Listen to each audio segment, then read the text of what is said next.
Hey friends, well, it's great to share with you our weekly devotion. We're continuing working through the Gospel of Luke, and as we head into Holy Week, into Easter week, it's appropriate that this coming Sunday, Palm Sunday, we explore together Luke chapter 19. And hopefully you've had a chance already before we've started to read through from verse 28 through to verse 44, which is the piece of text that we're looking at this Sunday and this weekend.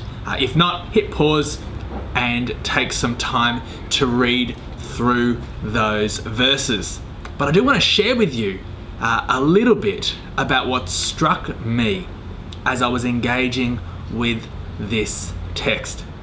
In fact, as I was doing that, I was actually reminded how Jesus is so similar to many characters that we see within books and movies these days. Or maybe it's actually the other way around. That there are many characters that exhibit some of the traits and that we see within the person of Jesus. For instance, we see Aslan directly being compared to Jesus within C.S. Lewis's works. But there are other works as well where we do find those similar connection points. And one of them, for me, is Lord of the Rings. And there's no singular person within Lord of the Rings where we see that person sort of modeling or being a direct comparison to Jesus, but rather there are a few different characters that emerge that show some of those traits and some of those similarities. And one of them is Aragorn, the returning king. And it struck me as I read through this passage with our true king returning into his city of Jerusalem, of some of those similarities as Aragorn returns to Minas Tirith. And I was reminded of the words within Tolkien's Lord of the Rings books that came from actually an old nurse within the citadel there at Minas Tirith, as she says that the hands of the king are the hands of a healer, and so shall the righteous king be known. The hands of a king are the hands of a healer, and so shall the righteous king be known. And it struck me, as it is in Lord of the Rings, but more so as it is within creation itself, that the return of the king is so often unexpected. That is, it's not often the person that we are looking for, and it certainly wasn't the person that Israel was necessarily looking for. Yet it is what had been foretold. For in Zechariah chapter 9, verse 9, we're told, "Rejoice greatly, daughter Zion. Shout, daughter Jerusalem. See, your king comes to you, righteous and victorious, lowly and riding on a donkey, on a colt, the foal of a donkey." Now maybe Jesus wasn't who had been expected, but certainly who had been foretold. My friends, the people of Israel had a tradition as the kings entered back into the city, whether it was from a time of war or they'd been out in the nation and they were returning into the city, and the people would line the streets of the city.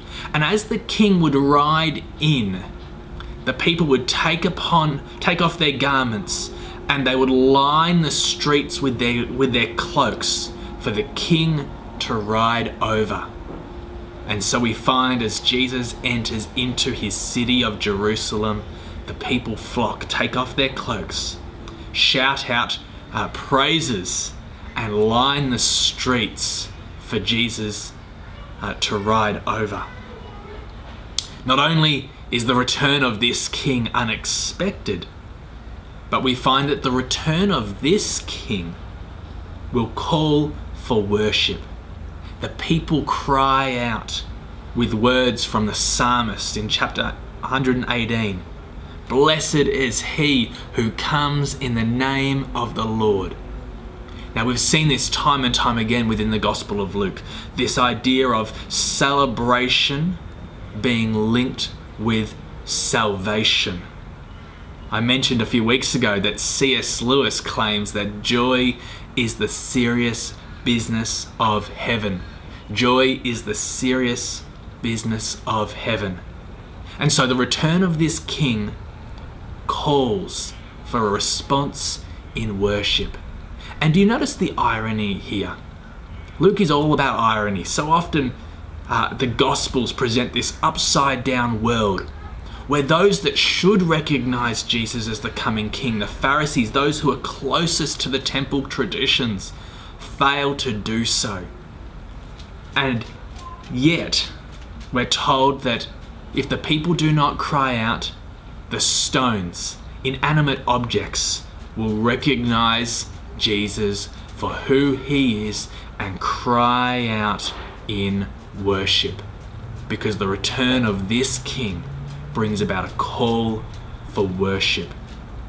Now finally, my friends, we find that the return of this King will bring about mercy.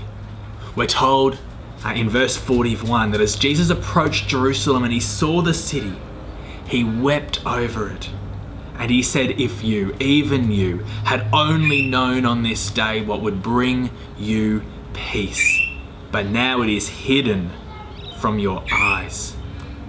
Here, my friends, is the triumphant King returning to his city, weeping over the destruction that is to come. Maybe it is the physical destruction. We know that in about 40 years, Jerusalem falls in many ways, and destruction does torment the city. Yet it is also spiritual destruction, as the people of God walk away from their God, as the people of God fail to realize the coming King.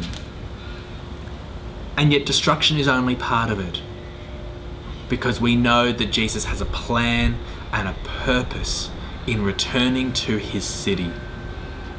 A plan to make all things new. A purpose to bring about restoration. And so as he enters into his city, as he weeps over the state of destruction that he sees, he also does so willingly stepping into that destructive state, stepping in to bring restoration and hope. And so, my friends, my question for us as we enter into this coming Holy Week, how might we recognize Jesus for who he is? The unexpected King, but certainly the King that has been foretold through Scripture. Secondly, in recognizing him as King and Lord, how might that move us to a place of worship? What does that look like over this coming week? As maybe we can't gather together physically, but what might it look like to enter into this week in that posture of worship? And finally, how might we see the networks and the neighborhoods that we've been called through the lens of Jesus, through the eyes of Jesus, that as we look over them, that our hearts might break, that we might be moved to weeping over the destructive state of those places, but also moved to action, moved to partnering with a God who brings restoration and hope, and seeking to join him in his mission in this world, in whatever way that might be. What might it look like for you to have hearts that break, but also lives that bring hope and life to a broken world? Go in peace, my friends. Thanks.